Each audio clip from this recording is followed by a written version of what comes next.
Hey everybody, welcome back. So as you can see, while I was recording a first 10, I got myself a lottery crate win. 75% discount on the DO335B2. So yes, you better believe I'm sure I want to order that. I didn't have enough Golden Eagles at the time, but you better believe I went and bought some. So here comes the first flyout in my brand spanking new DO335B2, the very heavy ground attack variant. So it's got two 20mm MG151 cannons in the nose, and then three motor cannon MK103s, not Mark 103s, MK103s, two out in the wings and one firing through the rotor hub, the spinner hub, the propeller hub, whatever you want to call it. So, I was very excited to fly it out, so I finished recording the first 10 that I did there, and then switched over and got myself into an air battle. Now I had a 100% Silver Lion booster on here, so that was I threw that on there to use because of course, with a premium vehicle and a premium account, you're gonna get very good money results if you have a good battle. So Norway being one of the maps I was rather hoping to see, because I knew I could get to with an air start. I knew I had a pretty good shot of getting to the Beaufighters, and while they don't pay out quite as well as they used to, with a 100% Silver Lion booster, it was definitely that was definitely going to be my primary target, and then keep my eye out for bombers. So I am heading on an intercept course for the Beaufighters here, hoping that I get to them first. So it'll be a little bit boring in the beginning. I actually had two versions of this video, one where I just did a fast forward and sped up the video right up until I got to the finishing off the third Beaufighter, but that made the video the rest of the video so short that I decided to just show this video in real time and then cut out at a certain point, you'll see.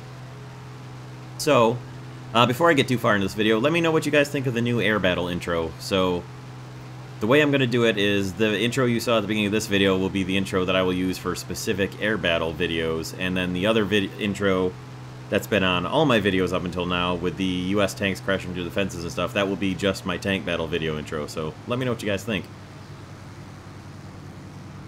And with that, we'll get back to this video. So I had loaded up armor-piercing ammo rather than air belts, which I should have switched over at the beginning of this battle, but I was thinking that the 30mm armor-piercing would be good for going after the landing craft, which was actually my plan, was to shoot down the Beaufighters and then go in and just strafe out the landing craft to keep them from taking over our A point, because you get pretty good score results from knocking out the landing craft there too. So that was why I brought the armor-piercing ammo for the 30 mils, although I should have just stuck with air belts for all of them, because the Meinengeschoss would work just fine against landing craft. But generally, I intend to use this, for the most part, I intend to use this airplane in tank battles.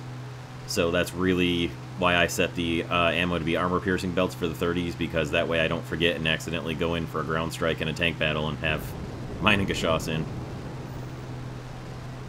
So get ready for some amazing shooting display here. That was an accident. That was an accident. And then here comes my real shooting ability. And this, I thought I was finished right there, but somehow I managed to hit his wreck and it didn't kill me or destroy my airplane, so a little odd. So got my Beaufighters taken out there. Come across a Sterling, but there's already three teammates moving in, so I was about to head home and just go all the way back to the main base and land and repair the damage and then take off again and then come back and go after landing craft. And realize the plane is still actually not flying too badly, though I've got a pretty bad water leak coming from the forward engine. But I'm just kind of watch here and see if that Sterling survives, and then I'll go after him if he doesn't, and then head back to the base because it's already on the way. And then I noticed this PB4Y. Now I actually had not encountered a PB4Y in battle yet, so I'm going to go down and dive down after this PB4Y and help out my teammate here, also in a DO335. And then I notice a Spitfire diving on him, so I'm going to give him the call, because a Spitfire should really be able to have his way with a couple of DO335s, honestly. So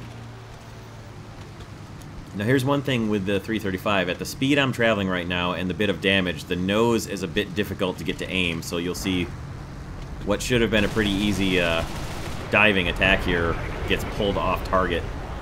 partially due to the speed I was in the dive and also the wing damage I had, which made it just a little bit tough to keep the nose where I wanted it.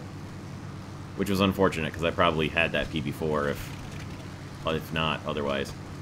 The spit is on my teammate there, but I'm going to try and get some shots into this PB4, because honestly I don't expect I can save my squad mate there anyway.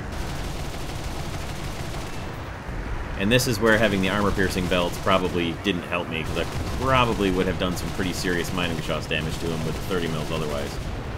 Did some pretty good damage to him, though. My teammate did get shot down by the Spitfire on his tail, but he did also manage to finish off the PB4. So the Spitfire is now on me, and I'm trying to do my best to make it as difficult as possible and buy time for my teammates to get there on him, because I figure I'm pretty much toast here at this point. Although now I'm trying to land at the A point, the A airfield.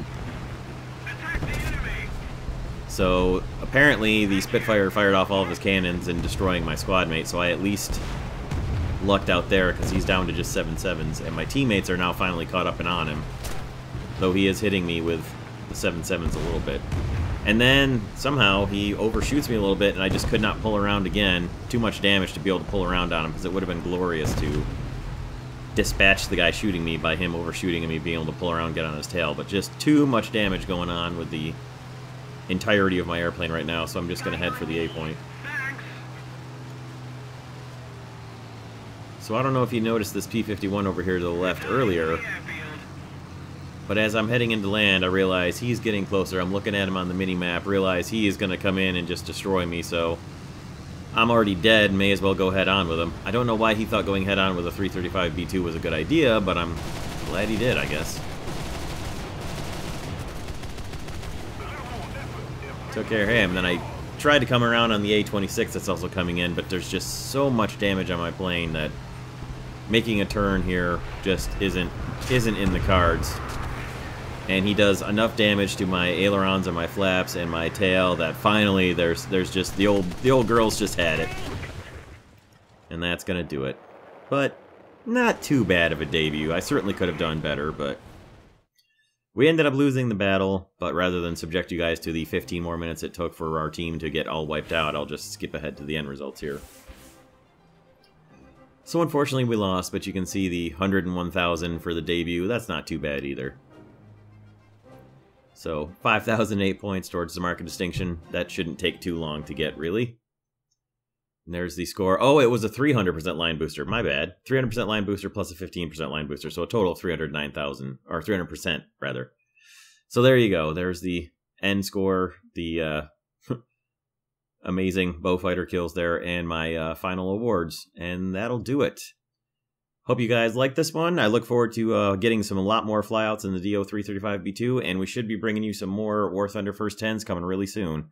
Thank you guys for stopping by and checking this one out. Have a great day, and we'll see you in the next video.